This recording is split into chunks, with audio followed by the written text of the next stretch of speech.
Hello, music fans. We've reached the end of January 2024, so now it's time to count down my 10 favorite albums that came out in metal, rock, and prog in this month of January. And let's jump right in with my number 10, which is Mesa Verde and All Is Well. Before I talk about that one, I would just want to say it's been a much better month than I thought. So number 10 is still a really excellent album. I listened to 28 albums in January, and I think a good 13 of them were excellent, and almost all of them were at least very good. There was maybe only a few that weren't as strong as I was hoping for. But this one here by Mesa Verde, All Is Well, this is progressive rock with synth pop, electronic, and indie rock influences. Check out the song Deep Time for a preview. It's the second album by this Norwegian band, a band I'd never heard before, but when I heard an early single from it, it sounded cool. I decided to check them out. I listened to the whole album. Their Bandcamp describes their sound as a combination of Yes, 80s King Crimson, XTC, Led Zeppelin, The Buggles, and Tame Impala. And that sounds pretty accurate to me. That's kind of what I heard when I was listening to it as well. The first couple tracks on the album are great and proggy. Later into the album, it gets a little bit more into dance music and synth pop vibes and some 80s influence. There's great vocal harmonies across the whole album. Check out Mesa Verde, All Is Well, if that sounds appealing to you. Number 9, I have Advocacy and The Path of Decoherence. This is progressive metal. Check out my favorite track on it, Leap of Faith. It's the debut album by this Danish band. I was excited to hear another prog metal debut album, and I just knew this had potential to be an excellent album when I heard some of the early release singles. The compositions and musicianship here by Advocacy are just excellent. The only negative I can think of for me is that the lyrical content sounds a bit Christian or religious, which I know is not for everybody and isn't really my thing. There are some harsh vocals here on this Advocacy album, but it is mostly clean vocals. Some of the riffs here remind me of Opeth. Leap of Faith is an awesome song. That's my favorite. Star Formation and Unnamed are my other favorites. The clean vocals kind of remind me of Soen. So check this out if that sounds appealing to you. Advocacy, The Path of Decoherence. Number 8 is Nemophila and their album Evolve. This is the third album by this Japanese band, and I actually have a couple of Japanese bands here in a row on this list, which is unusual. Don't know too many Japanese bands. This is one I'd never heard before, but when I heard early single, it sounded cool and wanted to check it out. They're an all-female band. It's metalcore with Japanese pop, heavy metal, new metal, groove metal, and progressive metal influences. Check out the song Rise if you want to hear their heavy side, or check out the song Odyssey if you want to hear their softer side. This is really cool if you're in the mood to hear a group of Japanese women who blend metal, hardcore, pop, and anime theme song music vibes with really cool guitar playing. This is an album for you right here. It sounds like a more hardcore version of Baby Metal. It definitely has a bit of that Japanese pop influence, but it's still very metal as well. I think Odyssey is just a really catchy pop ballad.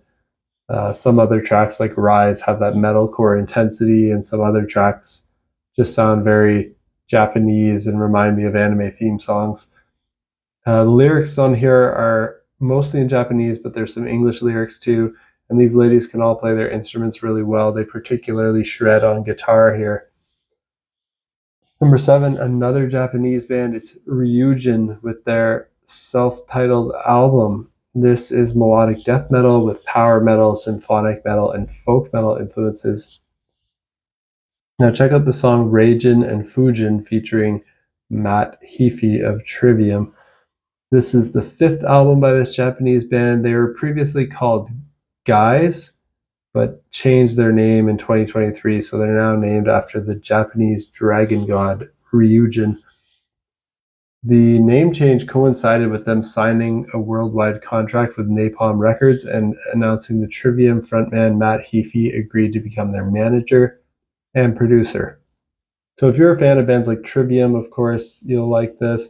It also reminded me a bit of Winter Sun, Children of Bodom, and Dragon Force with crazy guitar pyrotechnics.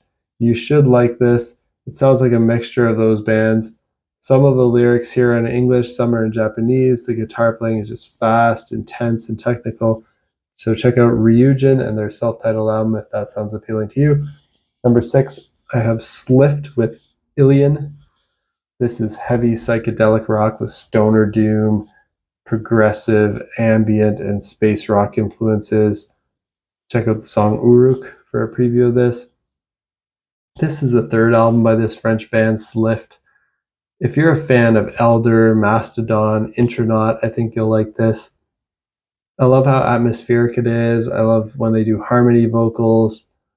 My favorite track's Uruk. I love the 5 beat per bar stuff that they do in that song. I love the fun guitar solo, how hypnotic the whole song is. My other favorite track is The Story That Has Never Been Told. Number 5, I have The Smile with Wall of Eyes. This is art rock with post-punk, electronic, alternative, experimental, and progressive rock influences. Check out the tracks Under Our Pillow and Bending Hectic. Those are my 2 favorite tracks on the album. This is the second album from this band from the UK. The Smile features Tom York and Johnny Greenwood from Radiohead. So check it out if you're a fan of Radiohead, of course. And number 4 is Neal Morse with The Restoration, Joseph Part 2. This is a progressive rock opera with a lot of musical theater influences in there. Check out the song The Argument to hear awesome a cappella vocals, or if you want to hear a great rockin' tune, check out I Hate My Brothers. Now, it's hard to count how many albums Neal Morse made because he's been very prolific and involved in a lot of projects from Spock's Beard, Transatlantic, the Neal Morse Band, DiVirgilio, Morse and Jennings, and then he has many solo albums in different styles, some straightforward singer-songwriter, some prog, and some Christian worship music, the latter of which I'm not that interested in personally. This album is a concept album based on the story of Joseph, like it was told in the Andrew Lloyd Webber musical called Joseph and the Amazing Technicolor Dreamcoat. I liked part 1 that Neal Morse released last year, but I think part 2 is slightly better than that. It is pretty close. They're both excellent. My favorite moments are the moments where they channel Gentle Giant and do syncopated a cappella vocals like on The Argument. And the main negative I have with the album is just I'm not a fan of the lyrics when they go too far into referencing God, but I do understand that's part of the story of Joseph, which is the story that this album is telling, so I look past it. Number 3 is Ellesmere with Stranger Skies. This is symphonic progressive rock. Check out the track Another World for a preview. This is the 4th album by this Italian band. Ellesmere has their lyrics in English, though, even though they're an Italian band. Big thanks to Scott from the Prog Corner YouTube channel for putting this album on my radar. This is for fans of Genesis, but it's even more cinematic and symphonic. Stranger Skies is a great tune that has flute parts that made me think of Jethro Tull. It has awesome sections with 5 beats per bar, awesome key changes and modulations. And then the closing track, Another World, is another great song, possibly the best on the album after a couple listens. That's my feeling anyway. It calls back to the song Northwards by repeating the line from it. In the end, we'll all find our way to the North Pole, or at least that's what I think they're saying. I could be wrong about that. I couldn't find the lyrics online, but it's a pretty cool song. Love this album. They're an excellent band, so check out Ellesmere, Stranger Skies. Number 2 is Matter Mortem with Old Eyes, New Heart. This is progressive metal with alternative, gothic, doom, and avant-garde metal influences. Check out the song Towers for a preview. It's the 8th album by this Norwegian band. A band I'd never heard before, but I heard a song from this and it was cool, so wanted to check out the whole album. They have great female vocals, a unique blend of styles. My favorite tracks on here are On Guard, Master Tongue, The Head That Wears the Crown, and Towers. But the whole album's great. It flows really well. And then number 1, of course, it has to be the one masterpiece so far that's been released this year in my eyes, which is Caligula's Horse and Charcoal Grace. This is progressive metal, the 6th album by this Australian band. I love everything Caligula's Horse has ever done. To me, all of their albums are masterpieces, and this is no exception. I do need to listen to it more to figure out how I'd rank it in their discography, which is all flawless. So it's actually a really hard discography to rank. Can I put everyone in S tier?